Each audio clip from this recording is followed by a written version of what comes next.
Where does the four-wheel underground suspension shine more? Creeping, crawling on the Rubicon, or going crazy fast out on Johnson Valley desert floor? Yeah, good question. It honestly does great in both scenarios. Whether I'm going through the Rubicon or doing 50 to 60 miles an hour through washes at Johnson Valley, it's really impressive what the suspension does. I think that goes a lot to show how well it's engineered, how well the roll center is controlled, and how well the geometry all goes together. No matter what I'm doing, I feel stable. I feel predictable. It's fantastic. That makes a lot of sense because they are designed to be great on and off road. That's true. I do drive the rig to and from the trails as well. And I noticed on tight, windy mountain roads, I don't feel like I'm throwing the body off the chassis anymore. I just have one question. What's that? When are we putting some four-wheel underground parts underneath Samantha? Soon. Very soon, and I'm excited to do so. And if you are looking to move your vehicle from leaf springs to a linked suspension kit, make sure to check out fourwheelunderground.com. Hey, Jimmy, do you use any mapping software when you go off-roading? Yeah, I use Onyx Off-Road. Oh, nice. I do too. Have you been seeing the updates they've been sending out recently? Yeah, the maps are changing. They're getting rid of that green spaghetti, and they're changing it up to something a little bit more colorful. Yeah, as much as I love the neon spaghetti that was on there, they're actually making a really cool update that's going to make all the trails colored based on difficulty ratings, which makes it easier to explore the trails around you. Yeah, I know how much you love the neon green, but I think this is a good feature for them because now not only can you find a trail near you, but you can actually get an idea of its difficulty. It is. It's a really nice change. That's one of the reasons why I like Onyx Off-Road, and I've been enjoying using them, is they're always looking for ways to make the app better. They're always rolling out updates, which all of them just makes things easier for when you're going out and exploring the trails around you. So if you want to go out and explore and find trails near you, make sure to download the app Onyx Off-Road.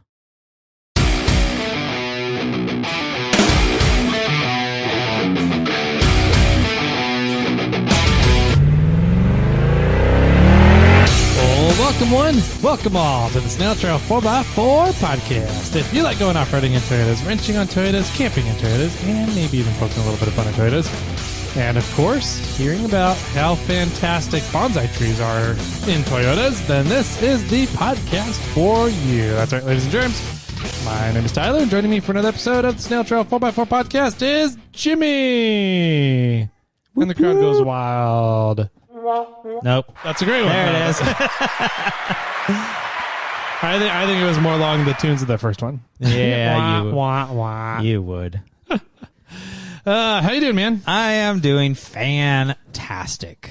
Are you a fan? Fantastic. Oh, nice. Thanks. Yeah. Tastically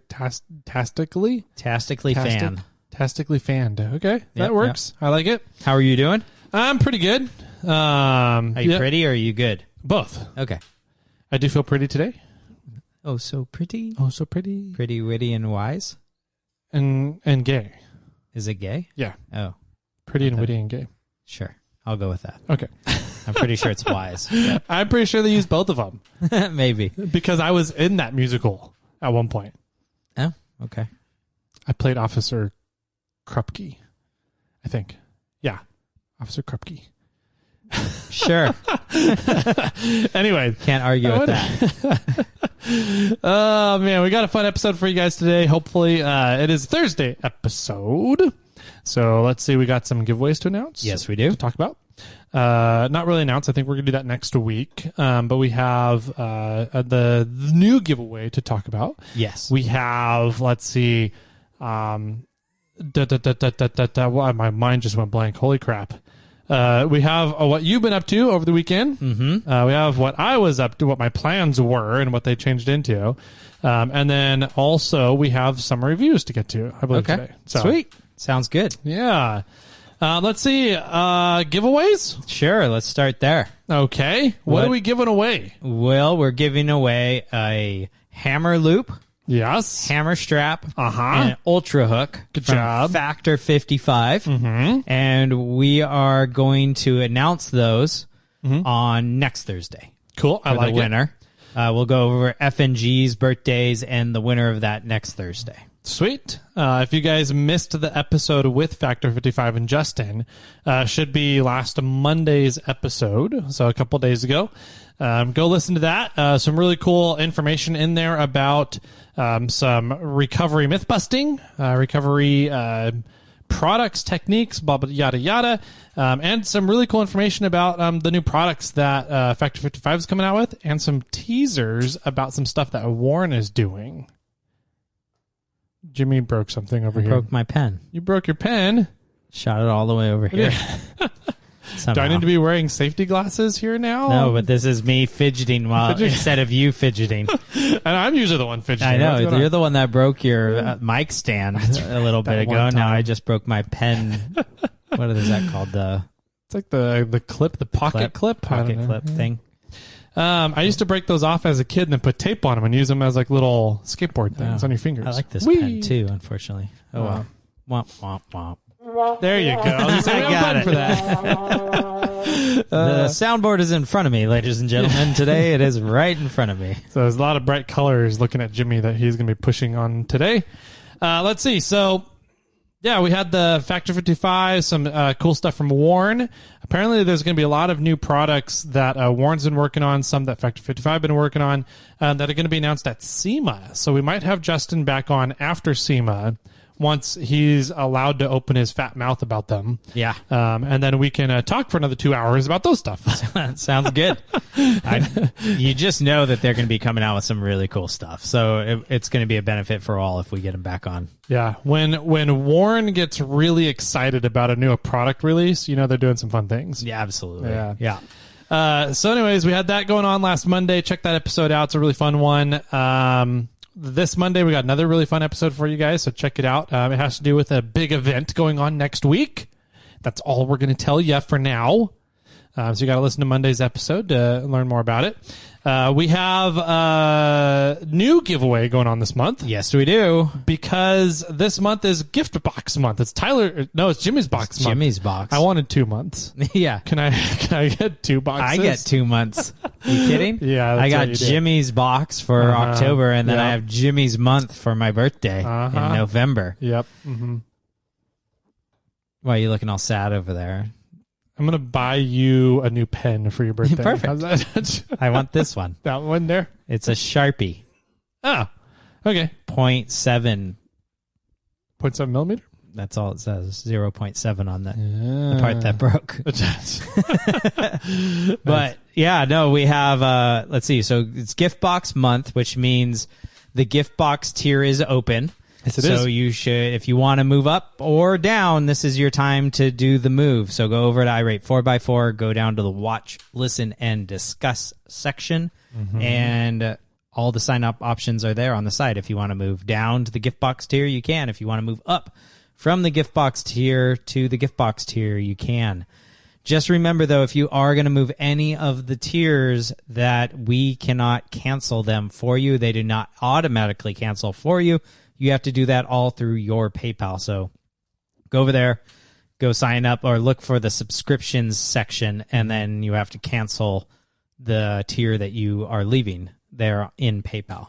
Correct. Yeah, it doesn't automatically upgrade your tier, right? You're signing up for a new tier. So if you are in the giveaway tier and you move up to the gift box tier, then you're technically adding the gift box tier onto all your subscriptions. So you still have the gift box tier listed in there, or the giveaway tier listed in there.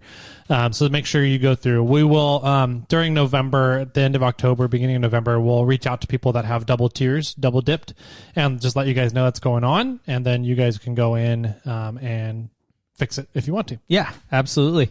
Hopefully around this time, gift boxes are actually going out into the wild. And maybe about this time next week, we can talk about them. Or maybe it'll be a little bit after. We'll see.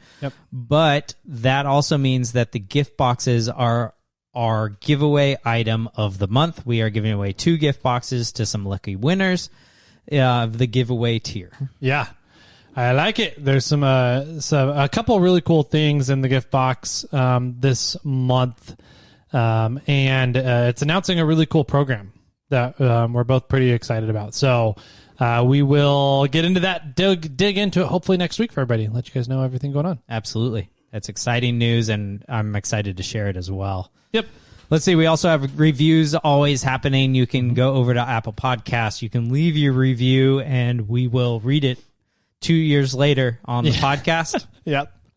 But if you leave a review once we get to 650, are we going to go backwards? I don't know what we're going to do because we'll have to see. We're going to figure this out just for some little knowledge for you guys all. We used to use a software called Chartable to track a lot of our all the statistics and reviews. Mm-hmm. Well, that app is closing. So they're shutting it down. They're shutting it down. But for some reason, we had 670 reviews on Chartable, and we have 635 reviews on Apple Podcasts. So I don't know if we're going to go back to 650 and do some more swag packs, or if we're just going to add 35 on until we get to 750.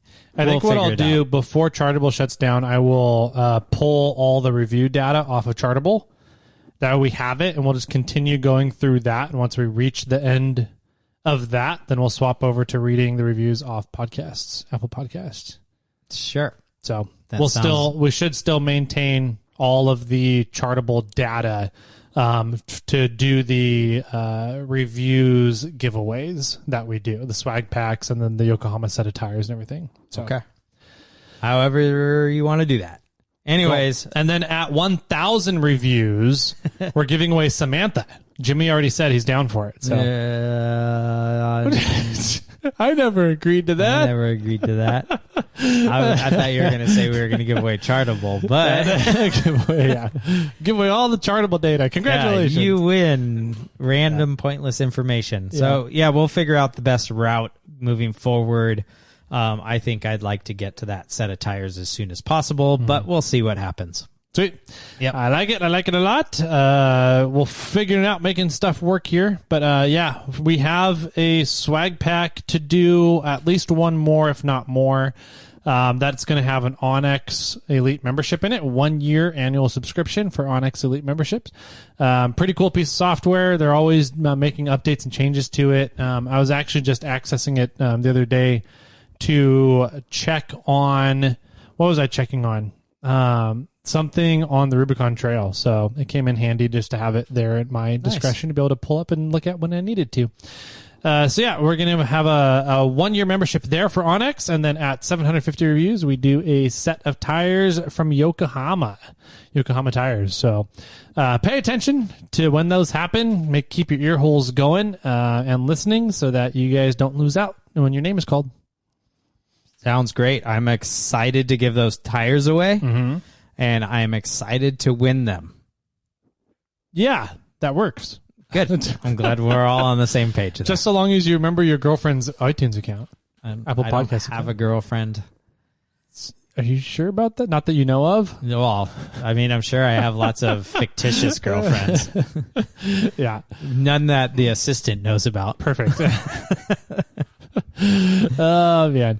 All right, so that's kind of housekeeping stuff. We'll dig more into hopefully FNG's birthdays and the gift box next Thursday. Yeah. For you guys. Sounds good. We got a couple things that we did this weekend to go over. Jimmy had a fun time. I got some really cool pictures from over the weekend from him. So we'll get into that. I'm going to go first this time. Okay. Because wheeling on Barrett is way more exciting. Absolutely. Unfortunately, nobody did. So well, I'm sure somebody did. Somebody went out there. But not you. Not me and not Hussman. I was supposed to go out with Ramber, the new duo. Randy and Amber Slauson. They were going to go out to Barrett Lake and Hellhole on a 3-day, 2-night trip. And since everybody and their mom from Northern California is over in Trail Hero right now, we were like, oh, we're going to get FOMO. Let's go do something. And then they decided they didn't want to go. Oh. And I was like, oh, Hussman, you want to be my cuddle buddy for the weekend? So my husband was going to go with me. Yeah. We were just going to do a one vehicle trip into Barrett Lake, 1 night, 2 days. And we were getting ready I was getting ready to pack the 4Runner. All my camping stuff is in a pile in the garage right now. on Thursday night. And then I got a phone call, or I got a picture Thursday evening of a red JL with Morflate logos on the side of it. Yes. On its side on a highway. Right. I saw that. And I was like, why is that on its side? Yeah. and is everybody okay? What the hell just happened? That was my question. Yeah. Yeah. And the video I saw had a helicopter leaving. Uh-huh. Yep. So we had Ozzy heading out to Trail Hero for Morflate. He's going to be running all the Morflate stuff out at Trail Hero, the booth, some networking things, some meetings we had, some people we had to see, babies we had to shake, that kind of thing.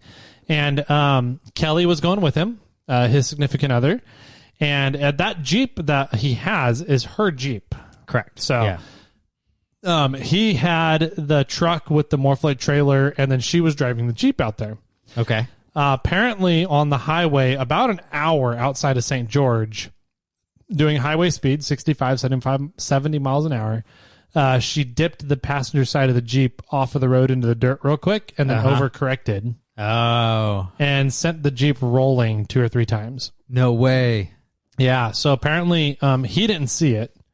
He didn't notice it happen, but there was somebody traveling behind Kelly that watched the whole thing, and he described it as one of those scenes from a movie where you see a car rolling and flipping on a highway, and it's in the air 10 to 15 feet. Oh, my gosh. Yeah. So it was very dramatic, very devastating to the Jeep. Granted, the suspension and axles and wheels and everything came out just fine. Oh, really? The rear passenger tire was absolutely shredded. Like, it was pulled in half at the sidewalls. Wow. It was really impressive, the amount of force that went into hitting that rear passenger tire. But everything on the Jeep survived. The track bar brackets got ripped off the axle. All right, time out. Is Kelly okay? Yes. Okay. I don't care about parts as much as I care about the person. All right, so Kelly, she is... I was just getting into how much damage happened to the vehicle. Okay. Yeah. Because it really is impressive what happened to Kelly. Got it. Okay. But she's fine. I mean, define fine. Well, she's alive. She's alive, yes. She's doesn't need conscious. surgery on anything. Yes. All right, now you can go back to damage of the vehicle. I just wanted to make sure she was okay. Yeah, no, it took a really hard hit on the rear passenger side of the vehicle during the roll. And it ended up landing and resting on the passenger side of the vehicle. Okay. And it took a hard hit on the front driver's side of the vehicle. The track bar, he has Ultimate Dana 60s under this vehicle. And so Dana knows what they're doing when it comes to track bar brackets and brackets welding to an axle, right? Ripped the track bar bracket off of the axle. Wow. Completely tore the rear passenger tire in half. And those are Maxxis creepy crawlies. Yeah. It was a big impact, a very aggressive roll at 65, 70 miles an hour. And Kelly walked away with a couple of staples in her head. They didn't even put her on concussion protocol. Really? Yeah. But because her head was bleeding, they called the helicopter, and they have life flight. Every off-roader, we've said this before on this podcast, and we're going to really reiterate it again. Get helicopter insurance. Even if you're not off-roading, it still applies. Right. So if you have anything happen to you ever, and if you get the upgraded out-of-state fly you home insurance, they will take you from wherever you are in the country and fly you to whatever hospital you want in the country. Yeah, it's pretty wild. It's pretty crazy. And so they have that. And so they just called in a helo, landed it on the highway, put her in it, and took her to Las Vegas. Wow. Yeah. So but she was conscious through the whole thing. So that was good. She never lost consciousness. It didn't seem like she had any broken bones. Okay. The seatbelt did its job. There's no roll cage on that Jeep. I thought there was. No exterior or interior roll cage, just the roll bar in the back. Okay.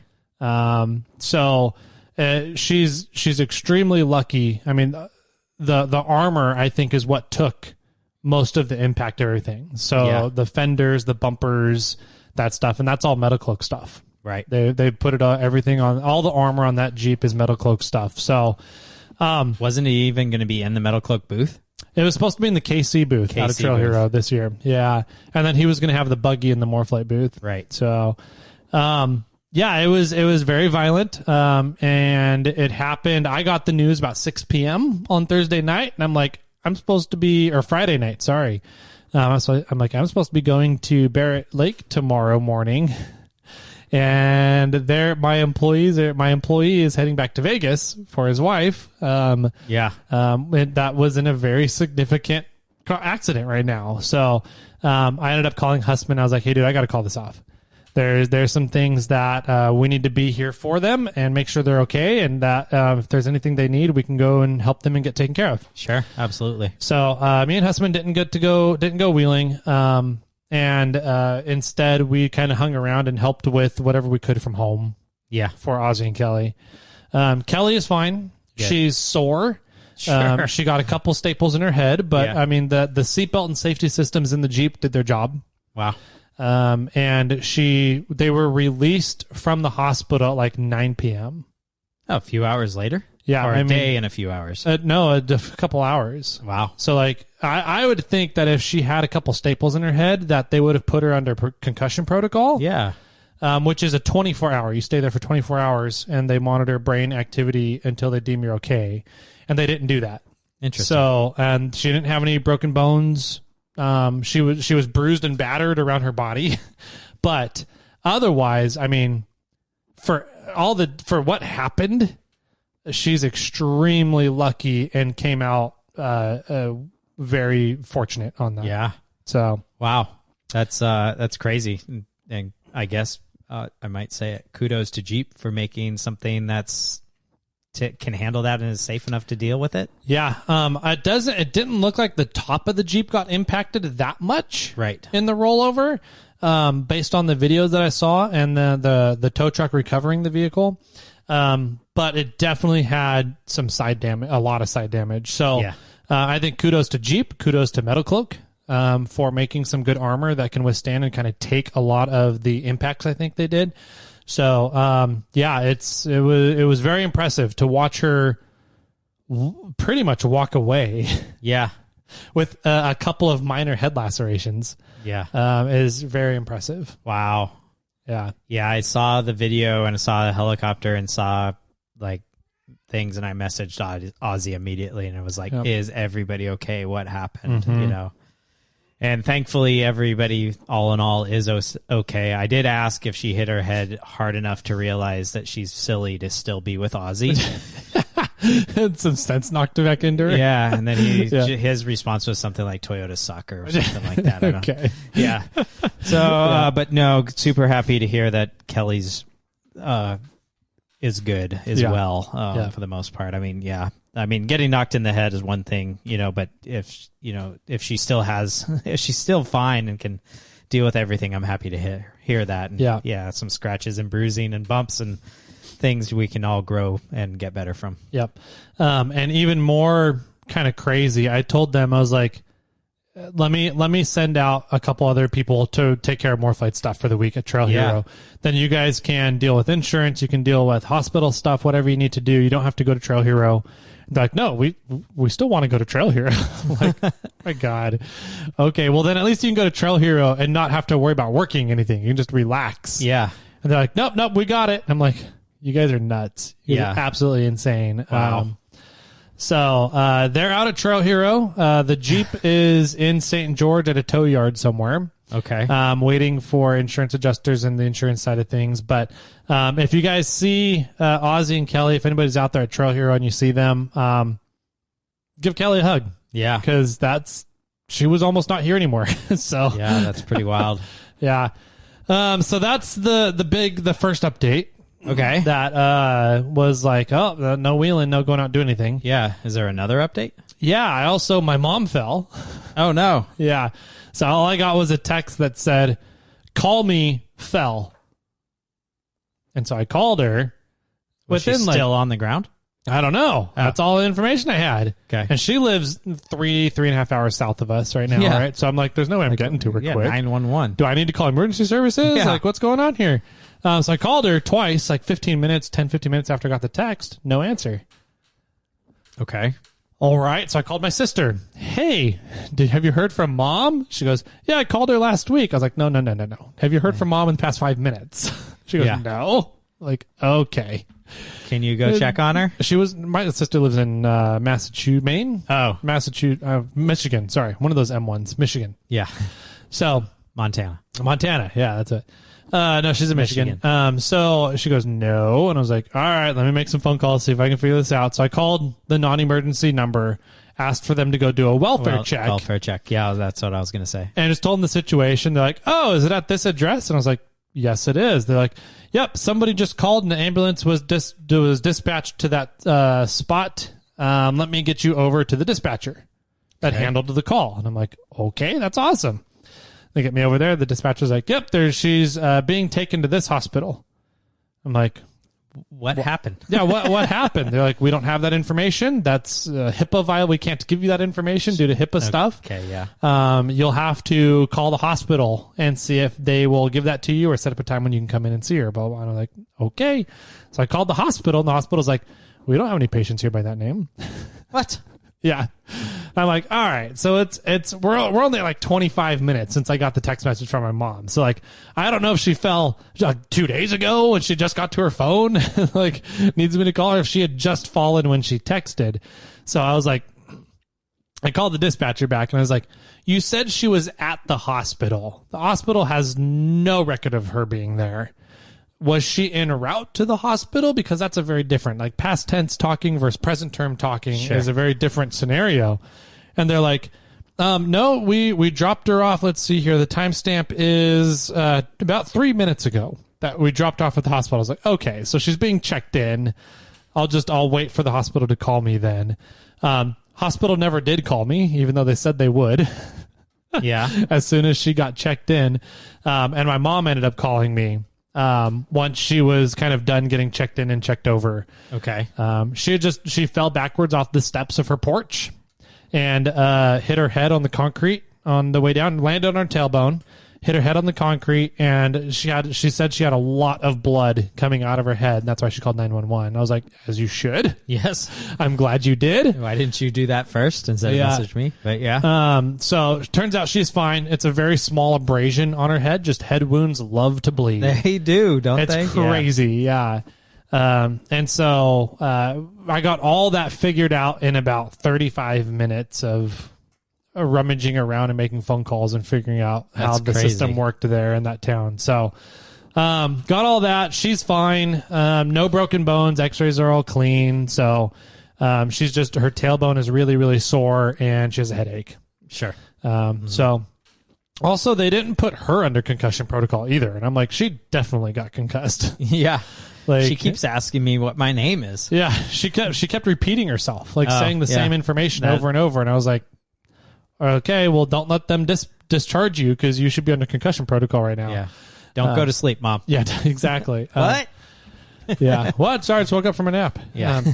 No, so she's good. She's fine. And now I'm looking into probably having to go down and build some ramps for her porch. Yeah. So we'll see when I get around to doing that. And is she unbalanced normally? Not normally. She's always had pretty good balance. She's never fallen before, but I mean, she's probably about the same age as your mom. I mean, yeah, it's just old age is kind of getting there. 70s. Yeah. Okay. Mid 70s. So, so that was the other big thing. Wow. Wild. And then I had another big thing. Oh no. So the secretary's best friend, she had a loved one pass away. Okay. So she texted us and was like, hey. A close loved one? Very, very close. I'm not going to say what it was, but it's a very close loved one. And we're like, fuck, that sucks. So we had that go on too. And then there was a missing person on the Rubicon.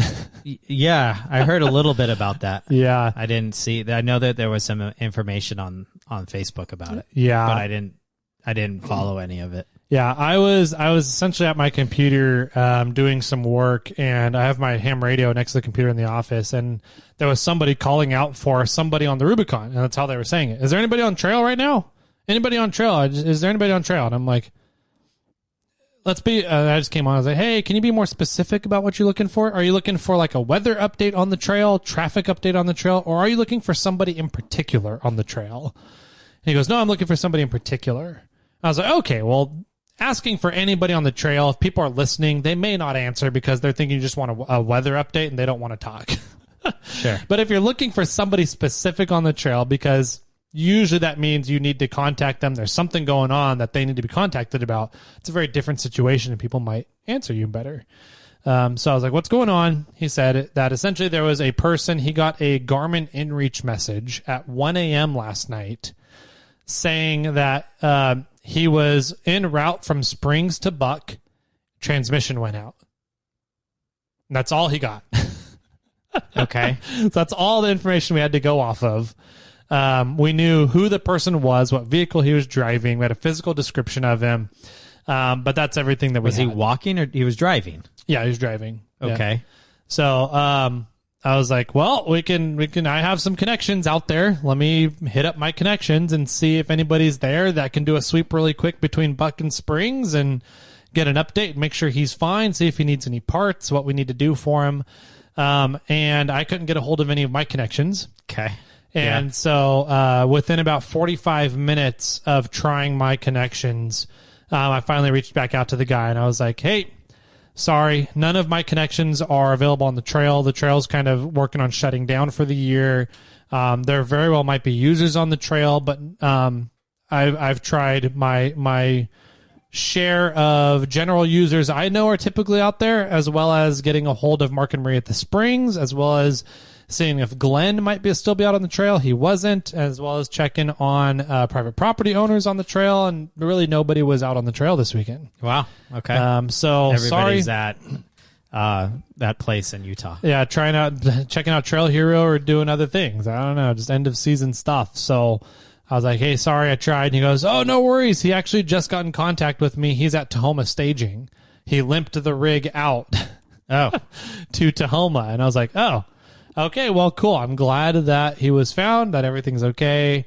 But that took up another fun, exciting portion of time. Sure. Was I saw reports of something called the limo. Yeah, the Rubicon limo. Is that what it was? Vehicle, yeah. Okay. He has an old FJ, I want to say it's a 45 or 55. Yeah. And so I think it's the Iron Pit, the 55. Yeah.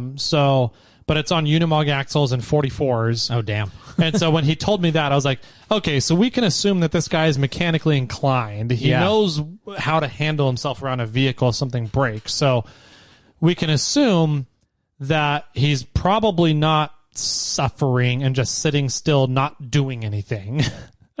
Or he's so broken he can't do anything. But also with a license plate of Rubicon Limo, we can assume he's very familiar with the trail. Sure. He knows the area very well. But we know, as we found out with that guy from Friends of the Rubicon that went missing and ended up down at Hellhole this year. He was part of Friends of the Rubicon? I believe or that was just a service that was going on, Friends of the Rubicon.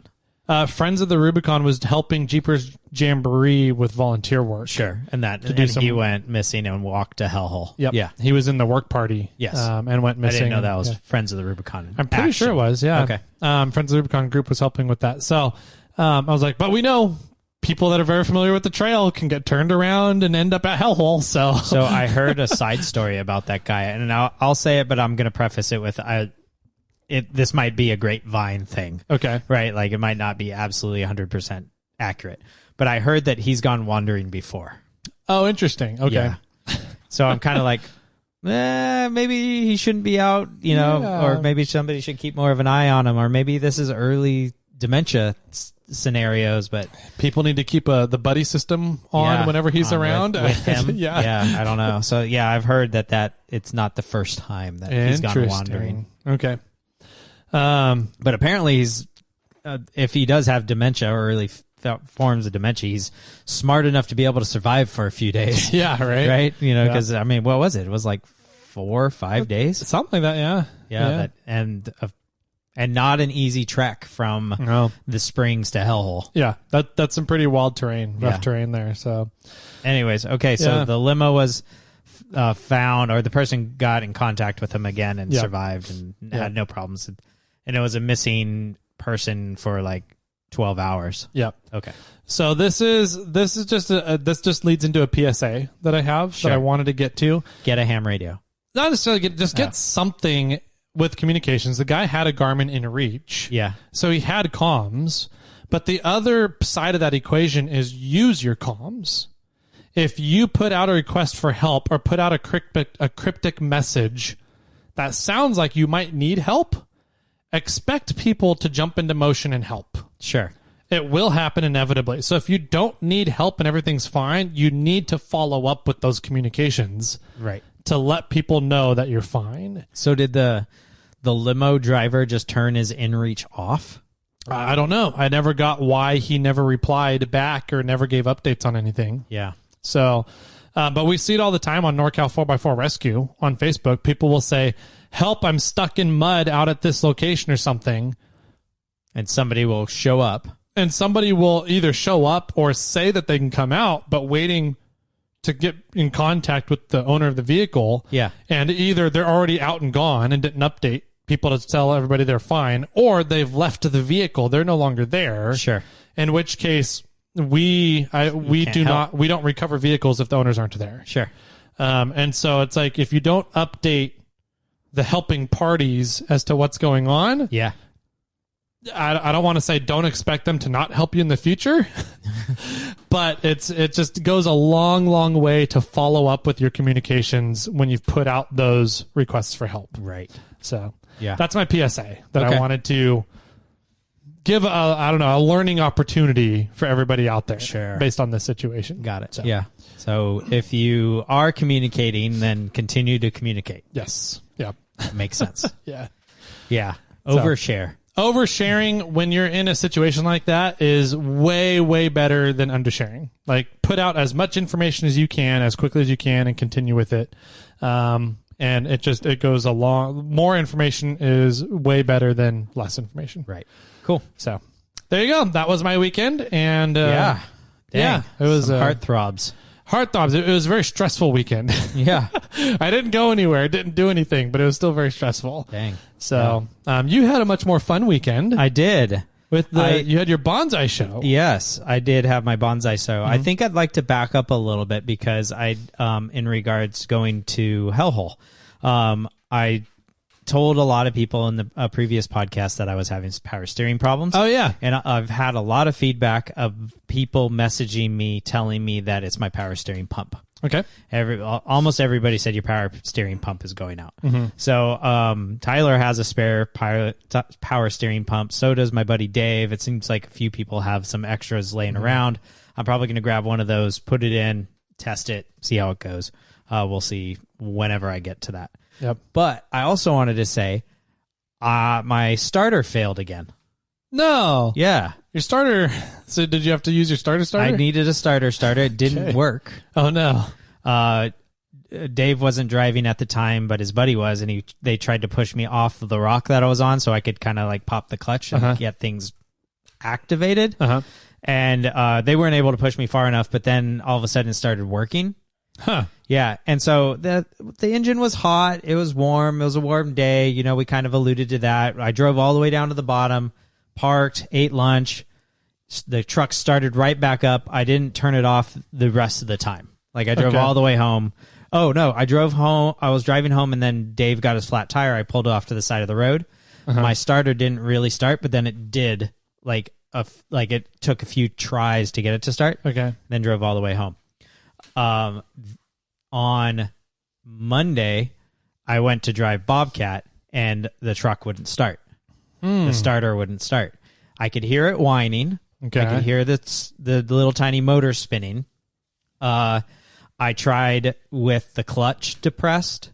I tried with the clutch out, but the clutch release button on. None of them did anything for the starter. I know that... So I'm not sure what's going on with it. I think... So you could hear the motor in the starter? I could hear the whine of the motor and the wheel spinning. So it wasn't like a whine of a motor trying to spin but not spinning? No, it was, the motor was flying. Like you could hear that bzzz, really fast whine out of the motor. Okay. It just, the solenoid wasn't activating. It wasn't kicking it out into the flywheel. Wasn't kicking it out into the flywheel, exactly. Interesting. So I know that Dave McKinney sent me a guy that will rebuild them and make them better. I might try that, but if anybody else has any suggestions, I'm all ears, because not having your vehicle start randomly is a pain in the butt. Yeah, it is. And I don't think it's a clutch, relay or clutch issue, because it works when I press, like I can hear the motor running, the starter motor running when I have the clutch in and I turn the key, or when I press the button and it still works, so I think it's just the starter isn't having an issue. That's weird, though, because you've put multiple starters in there, they keep having the same issue where the plunger on it, or whatever that's called, is not pushing the starter gear into the flywheel. What seems to work is me putting a jumper battery on. Like I have one of those Norco battery things. Yep. And when I put that on and let it sit for a minute and then I go into the vehicle, it'll usually start right up. And it's a brand new battery. Yeah, brand new battery. I know last time you said that you the ground was weird. Like you found the loose ground terminal on the on the clamp that goes on your ground terminal on the battery, and that was just fine. You checked that and it was tight. And I haven't checked that again, but I mean that's not a hard thing to check. Yeah. So I definitely can. I could take a peek at that, but to me it just So I put a voltmeter on the battery, and it was at like 11.75. So there's maybe a draw, but I don't think that my starter needs like an overly full battery for it to function. Yeah, not to get nothing out of it, right? Yeah, you would think that at 11.7 you would get something out of the starter, right? To get nothing out of the starter, that's the weird part. Yeah. Well, it's spinning. The starter motor is going, but the solenoid is not working. And I know that sometimes the solenoids just get hot and don't work well, but it seems to be a common problem on my vehicle, so I don't know what's going on. Man. I might try to hit up that guy that Dave McKinney suggested and see how that goes, but if anybody else has any other ideas, I'm all ears. I have an idea. Yes. 3RZ. No, not quite that extreme. You have a parking brake on the truck now, Bobcat. I do. So we can modify your main crank out of the front engine. Okay. To put a pole out so you can stick a rod in there and start it by hand like an airplane. Yeah, or what if I do the cable wrapped around the crank and I can pull it like a lawnmower. Open up the engine bay, sit over the engine. Vroom, vroom, vroom. Not a bad idea. I think you could do that. I probably, or probably not. That's a lot of speed in those things. Yeah, so that was sort of a bummer. I wanted to address that, see if anybody had any ideas. Yeah, it sucks when you don't know if your truck's going to start. Yeah, because I was taking it over to Hot Metal Fab because we're working on a top cap for that truck for the 3rd gen pickups and 1st gen Tacomas for a tailgate panel and a top cap built in. And we needed the truck over there so we could finalize everything. And I got it going, but it wasn't simple to get going. So it was a pain. But let's see. So that was Monday, but let's back up for the weekend. Let's see. So on Friday, which by the way, 11.7 is low for a battery to have after a day of driving around. Or no, it's sat for a week, huh? It's sat for let's see. I went wheeling on Monday, and that was Monday. The following Monday, so a week. It's still a little. It's still low, yeah. But there's a small draw somewhere. Yeah, but it shouldn't. 11.7 should still be enough to start a battery or a starter. To start a 22 RE. Yes.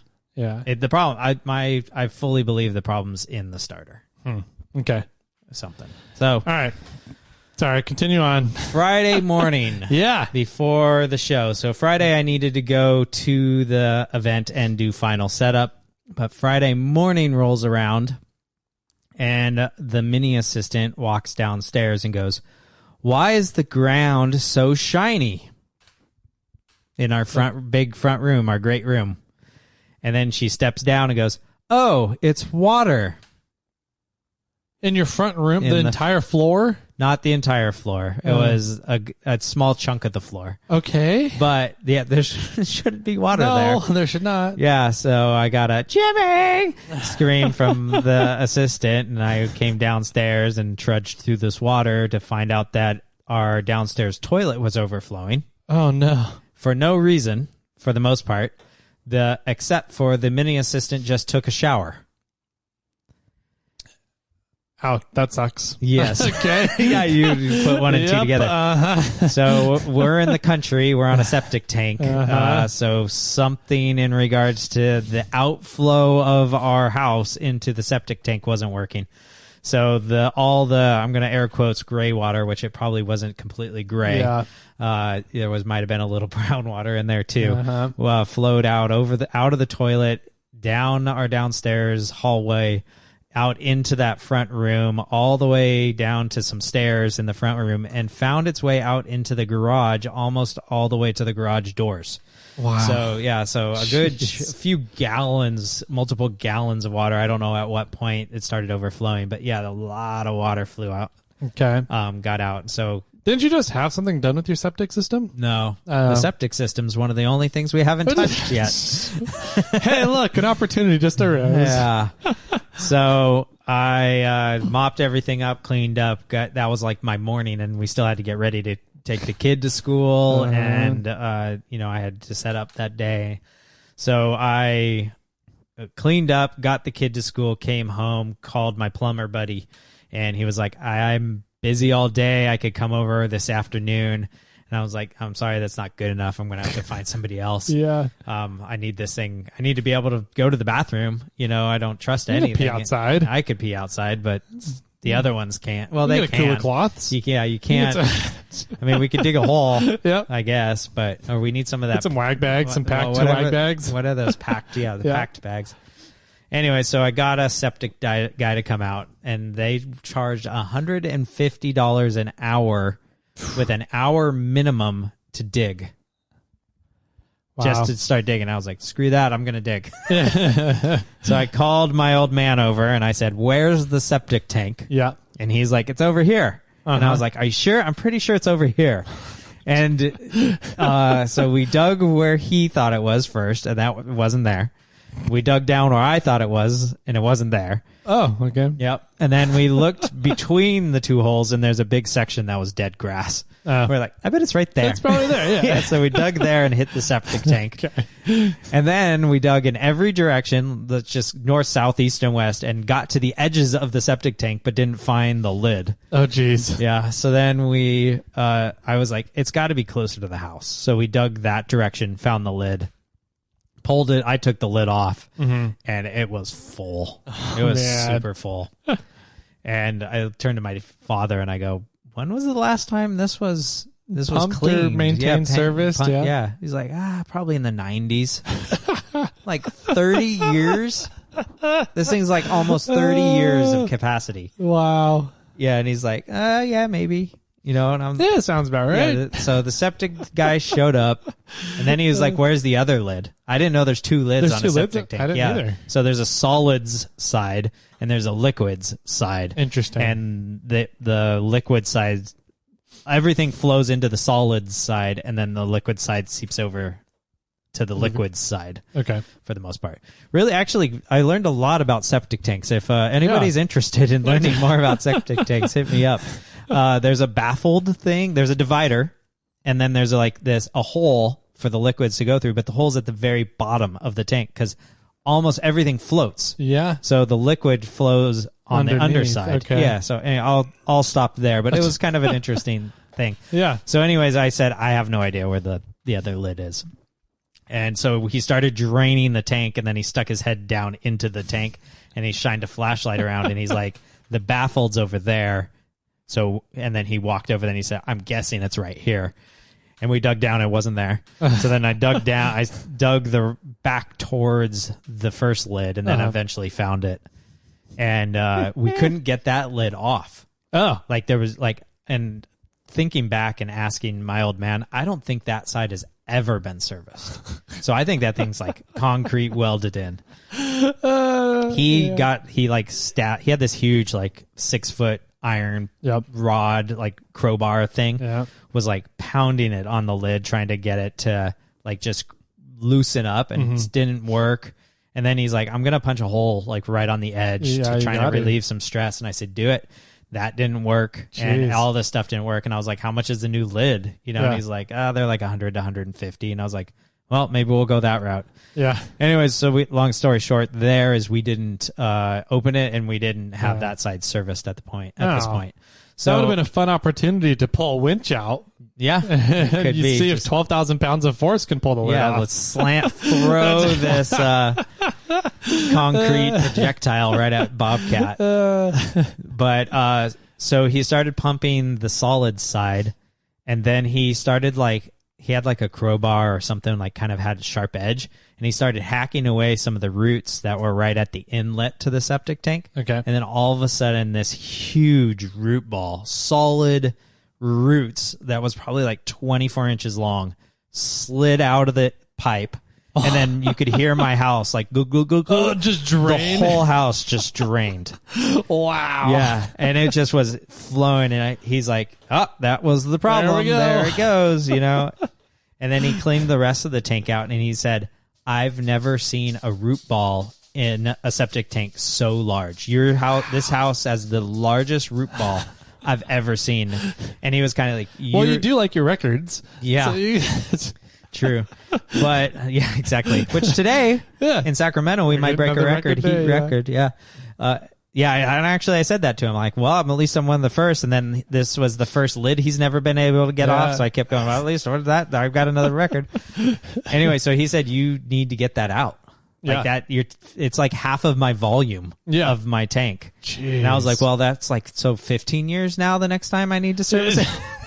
Anyway, he said you need to service your tank every 1 to 3 years. Yep.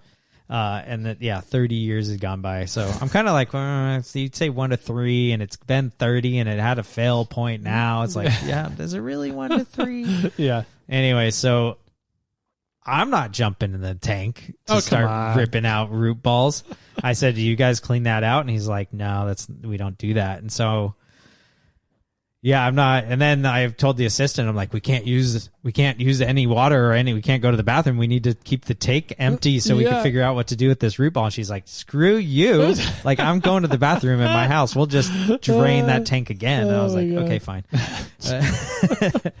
But yeah, so that was all Friday, and I was supposed to go work and start setting up. And so I dug for like an hour, didn't find the lid, then went to set up, and there was already a bunch of people there doing a lot of the work for setup. Okay. And so I stayed until like all the big work was done. And then I was like, I got to go. I'm having a problem with my septic tank. I'm going to take off. So I left. I was only there for like 45 minutes. But all the big heavy lifting, woodworking, setting up the tables and everything was done at that point. Then it was just like putting paper and cloths and tablecloths and decorating and making it look better. So that worked out fine. That actually worked out in my benefit for the most part. So Saturday rolled around and we had the show. Well, the guy drained the tank. Everything started working fine, and we're using it, so it's working. But now we're in the process of trying to figure out what to do with this root ball. What we need to do. Saturday rolled around. The show was fantastic. They sold 2,000 chicken halves. 1,000 chickens, barbecued chickens on Saturday. Wow. At $12 a half. Wow. So $24,000. They made $24,000 in only chicken sales. Wow. They also had chow mein and some sushi and some spam musubi and the few different types of cucumber salad and Asian chicken salad and tempura and all kinds of other food, and then some goodies all the way around, some like vendors and stuff all over the place. And then so it was, I don't know what they made total. But I did hear on that they sold 1,000 chickens on day 1, and they sold 800 chickens on day 2. Wow, good for them. They started a festival started at 11 o'clock, and on Sunday by 12 o'clock they were sold out. They sold 800 chickens in an hour. Wow, nuts. Jeez. Yeah. And so that was crazy. I don't know how they did that, because if they sold 1,000 all day yesterday and they sold 800 in an hour, I'm not sure how that worked. But Man. yeah, crazy event, a lot of fun. Some listeners, I had 1 or 2 people reach out to me and said that it was fun. It was really cool. Thanks for sharing. But then nobody came and said hi to me. I was there all day for the event, both days.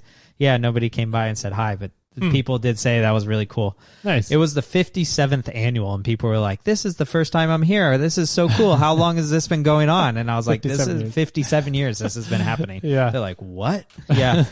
And it was even bigger. Like before COVID, it was huge. Like it was a really big event. Yeah. And after COVID, they've downsized a lot. Gotcha. But yeah, so the show for bonsai side was really good. We had our trees out there.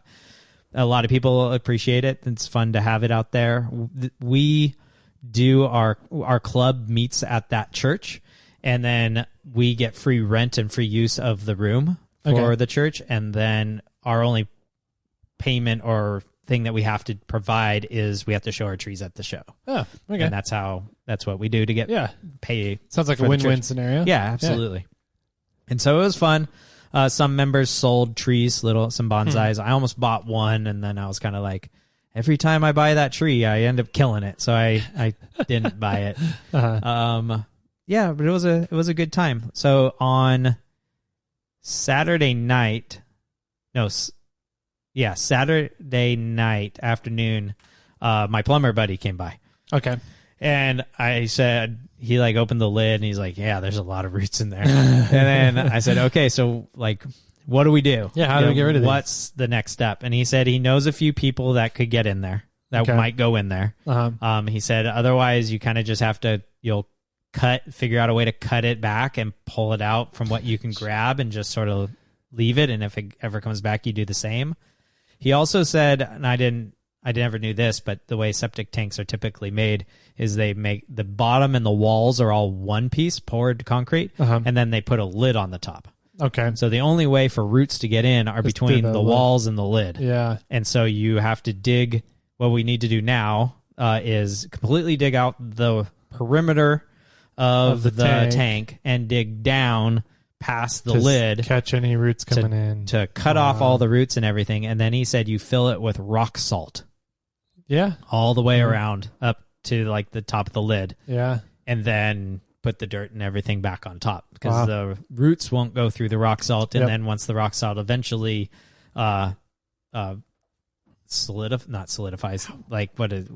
liquefies or burns up or dies or disappears or whatever, still the salinity is in the soil, so the roots won't go through it. Yeah. So that's how. So you dig down, you cut off all the roots. That kills all the roots that are inside, so they're not going to grow anymore. Yeah.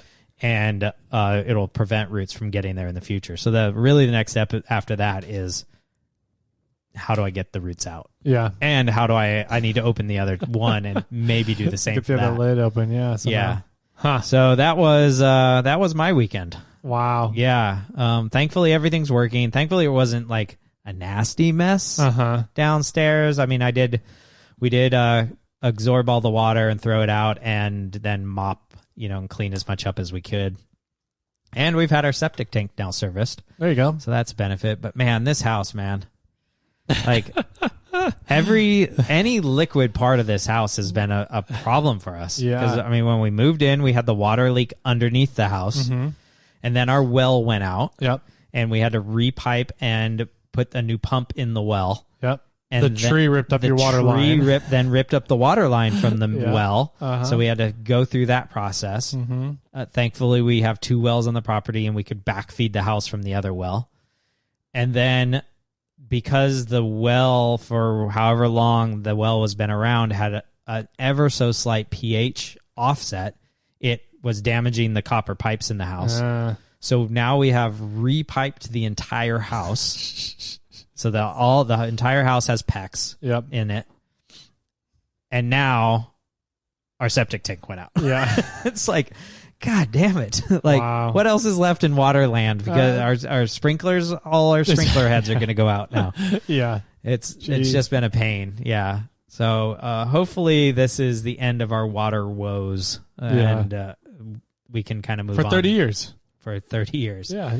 Well, I mean, if we don't get this root ball out, we might once a year have to have the tank pumped or something. We'll see. But yeah, I don't know. If anybody wants to jump in a septic tank, hit me up. Jimmy's looking for volunteers. Yeah. The only other slight bit of information I have is a news article that came out. Okay. Well, that reminds me. I had a news article, something I wanted to chat about, but I totally forgot what it was. So I'll remember it for next episode or something. Did it have to do with P. Diddy? California bans non-reusable propane cylinders. Interesting. I hadn't realized that there's non-reusable ones. Well, the little tiny green ones that everybody uses for their camp stoves technically say they're non-reusable. Okay. I think you can still fill them up. Yeah, you totally can refill them. But it says they say non-reusable.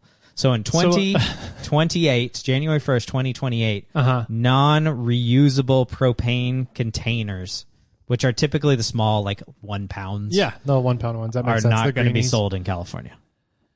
What do they expect people to do then? I don't know if they're going to make somebody's going to. I mean, I think now there's a market for making small, refillable propane containers. Yeah. Or I think there's a lot of people could probably get those like 5 pound ones and run a line or something. But yeah, I did think this was an interesting one because I don't understand what the problem is. Like, I didn't read the article in depth. I just kind of looked it over, and my buddy sent it to me, and at first it said Gavin Newsom signs bill to ban propane containers. Yeah. And I was like, what? And then I started diving into it, and I was like, oh, it's non-refillable ones. Yeah. Okay.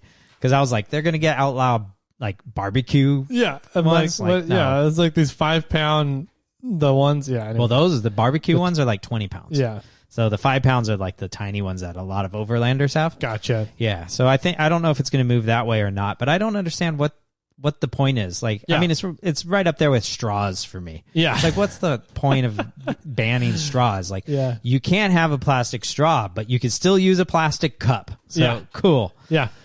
Speaking of straws. Okay. Maybe this is what it was that I was thinking of.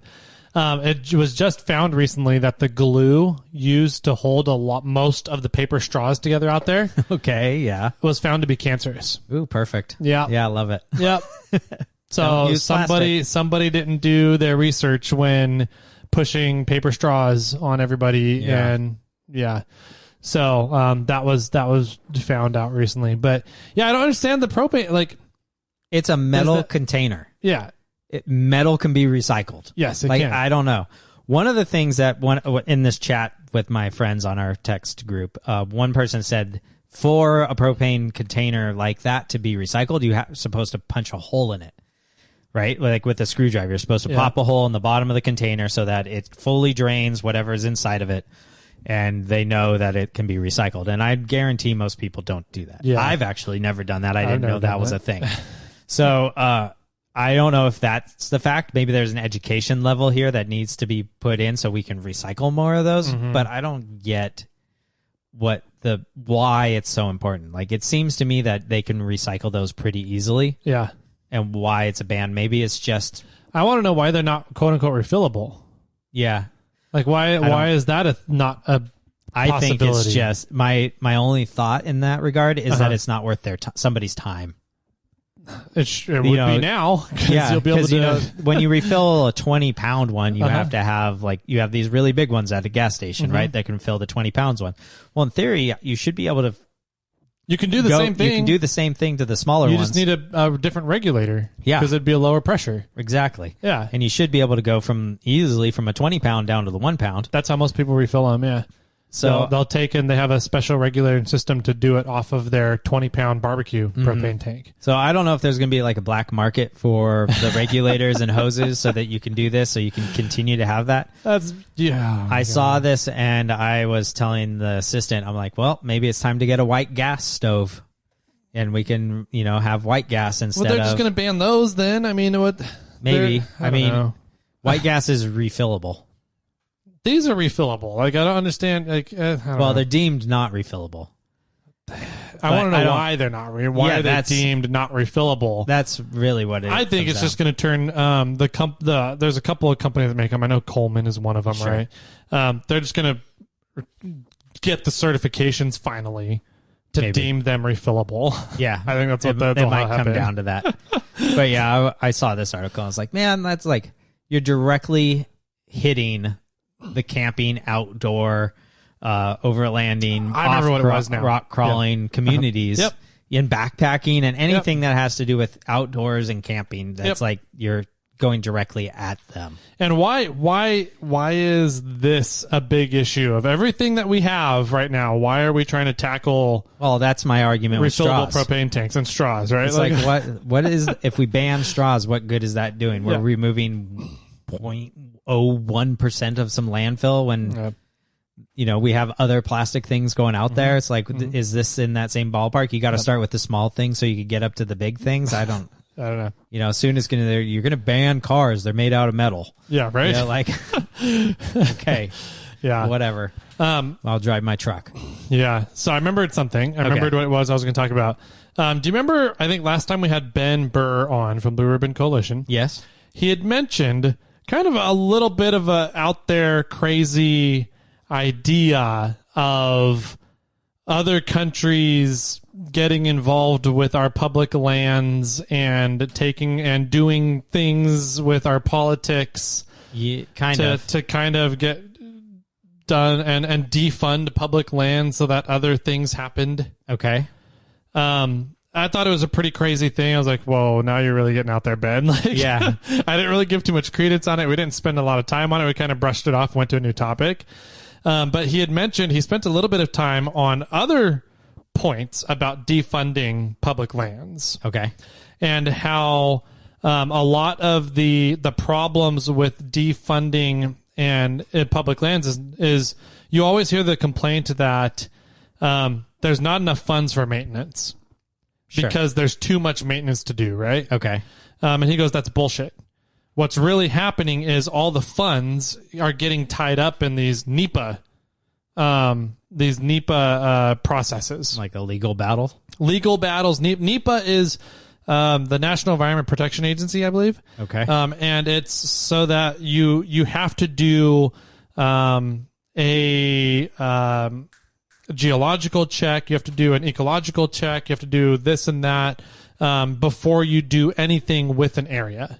Okay. On public lands, right? Sure.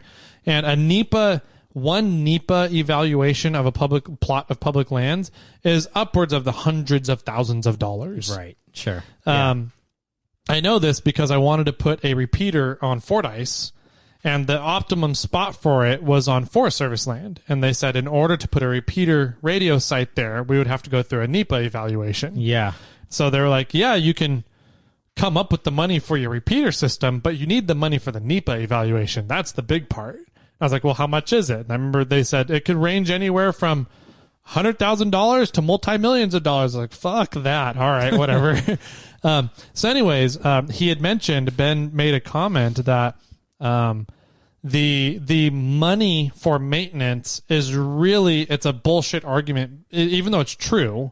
It's because all the money for public lands is being tied up in these NEPA evaluations and fighting litigations that Forest Service and BLM has to defend themselves against environmental agencies that are proposing these litigations, right?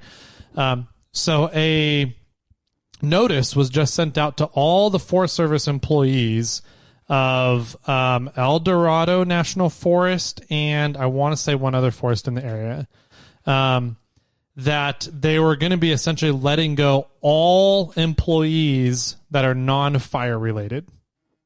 Really? Yep. Wow. Because they don't have the funding for employees anymore. That's very bizarre. Yeah. So it's just, and here, let me see if I can pull up the notice. I had somebody send it to me who works for the Forest Service, so he got the notice. Let me see if I can find it here. All right, so here we go. This announcement has been made in R2 and R3 and will most likely spread nationwide in the next 2 weeks. The Forest Service has determined that due to a budget deficiency, all non-fire 1039 employees will not be hired or extended for fiscal year 2025 and potentially longer. And so all 1039 employees are part-time and seasonal employees. Okay. So that means all of your part-time and seasonal employees that show up during the summer to help with maintenance during camping and hiking season and recreation seasons, none of those are going to get hired back. Yeah. And those positions are not going to be available next year. Wow. Starting, I believe, September, October this year, because we're kind of coming to the end of the seasonal jobs, right? The seasonal part-time jobs. Then it goes on. This is obviously a massively devastating decision by the leaders of this agency. Not only was this announcement made in less than a month before fiscal year 25 begins, but official job offers had already been released for the upcoming winter season beginning in October. Additionally, the majority of field-going employees are 1039 seasonal employees. I have no idea what this means for the future of the Forest Service as an agency, but I know that without the workforce to manage and regulate the use of the land, we could start to see a major rapid decline in public land. Good luck to everyone out there. This is going to affect other government agencies as well. Now that the displaced U.S. Forest Service workforce is going to need to find work elsewhere for the foreseeable future. Oh my gosh. So the country's going down. It's fucking crazy. Have we just gotten to a point where the overall public, like you and me are very ingrained in recreation. Yes. Has the overall public deemed recreation not a necessity and not worth spending money on, tax money on, and funding? Or is this part of some greater scheme? Yeah, I don't know. To get rid of public lands? I think the general public has no idea the fight that is going on. Yeah. I would agree. I think that this is they a just huge... think that that's my backyard and I get to play in it. Definitely locals do. I mean, you talk to anybody in Georgetown, Placerville, the Pollock Pines, Auburn, Grass Valley, Nevada City, anybody in those kind of hill, what are they called? Not the hillside countries, the foothill cities. I think you talk to anybody of those guys and they're like, no, that's my backyard. I'm still going to go there. I don't give a fuck what somebody tells me. Yeah.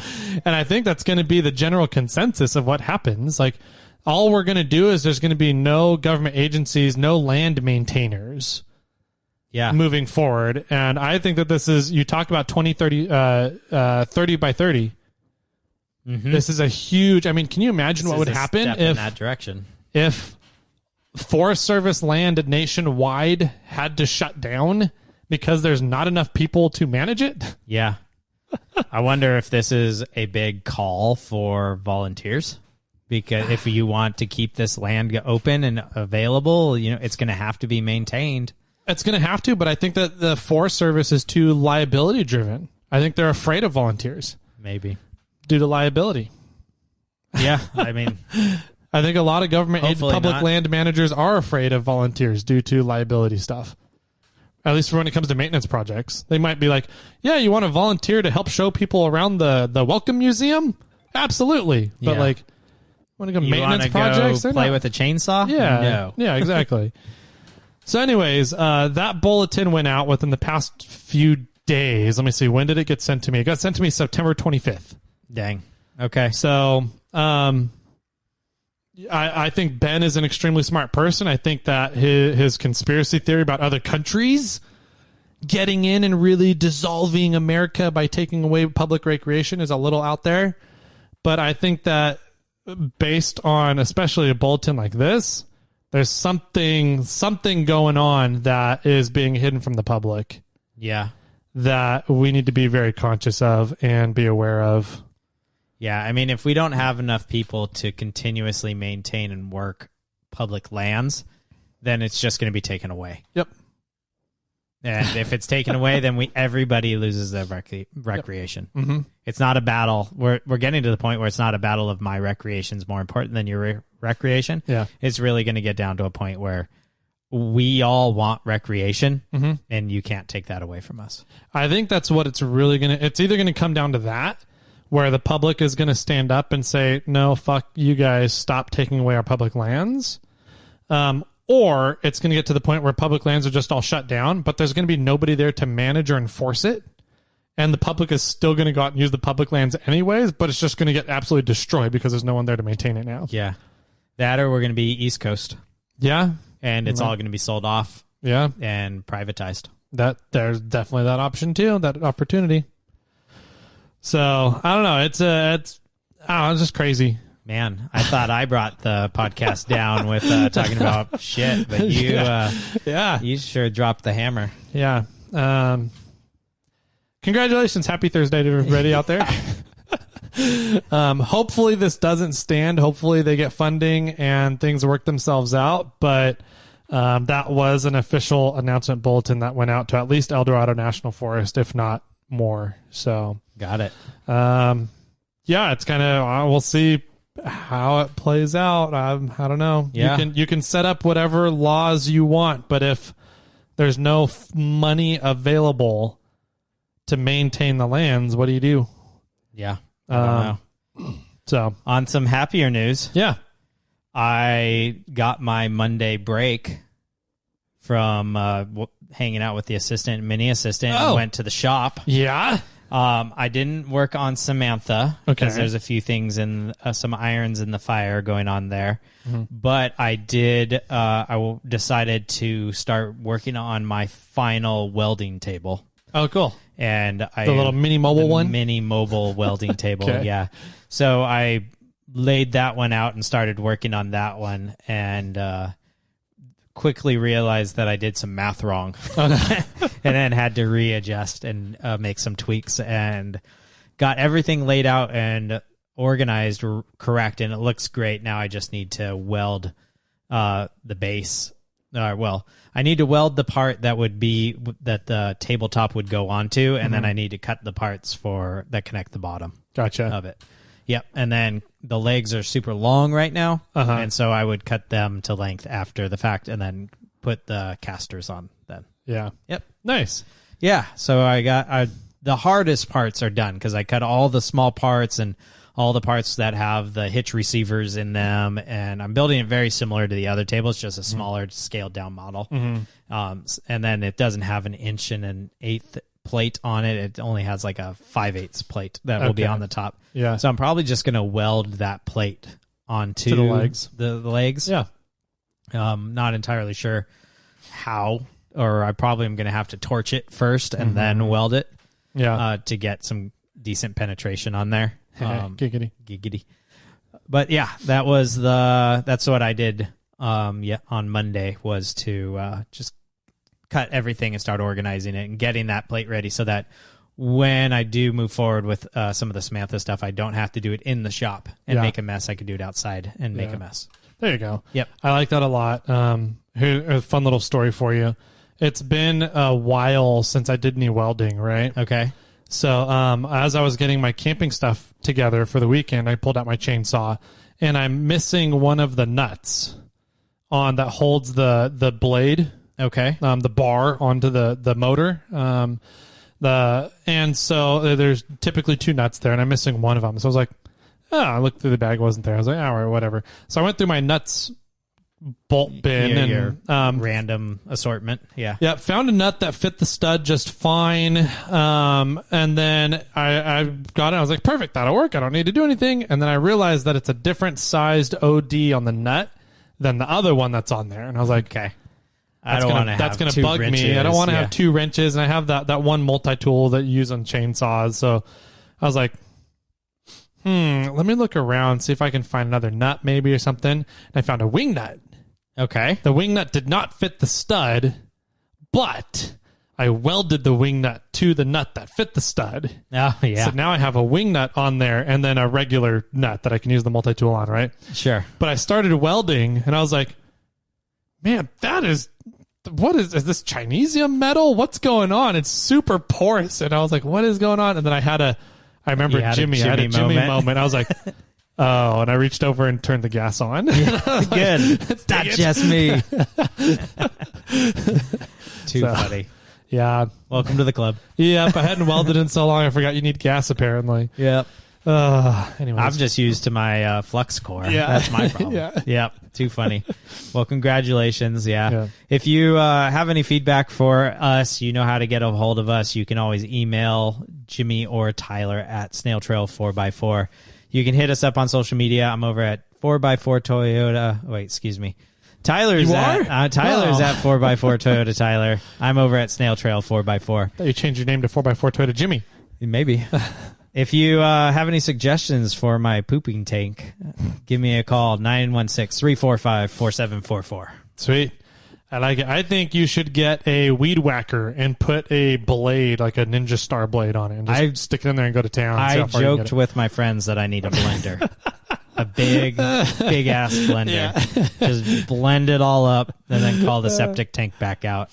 I wonder if we could modify a chainsaw motor to run a big long blender arm, auger thing with a lot of spikes and sharp objects on it. I don't know. Anyways, I like it. Please, everybody, send in your feedback. We love hearing from you. I guess you guys, next time you guys get to hear from us is tomorrow on Snail Mail. So we'll be here in your ear holes with some more voicemails. You guys know how to do that. Info is down in the show notes. And I guess if you don't listen to us tomorrow, then have a great weekend. Jimmy, any final words for everybody out there? Power steering problems. And with that, my friends, keep crawling.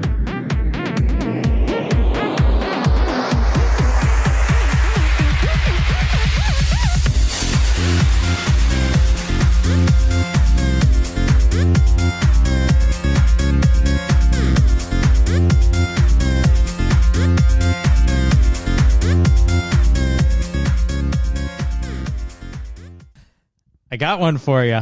I'm concerned. Are you? I'm a little. You have that twinkle in your eye right now. This one's pretty good. Okay. What do you say when a chicken is looking at a salad? Dinner? Chicken sees a salad. Okay. All right. That was pretty decent. That one's good. That's decent. I don't know about good. It's decent, though. I like this one, too, but it's more of a one-liner. Yeah, you only get one per episode, all right? I'm doing two. All right. I was walking down the beach the other day, and I heard a swimmer yelling for help as a shark was circling around him. Okay. I laughed because I knew that shark wasn't going to help him. Okay.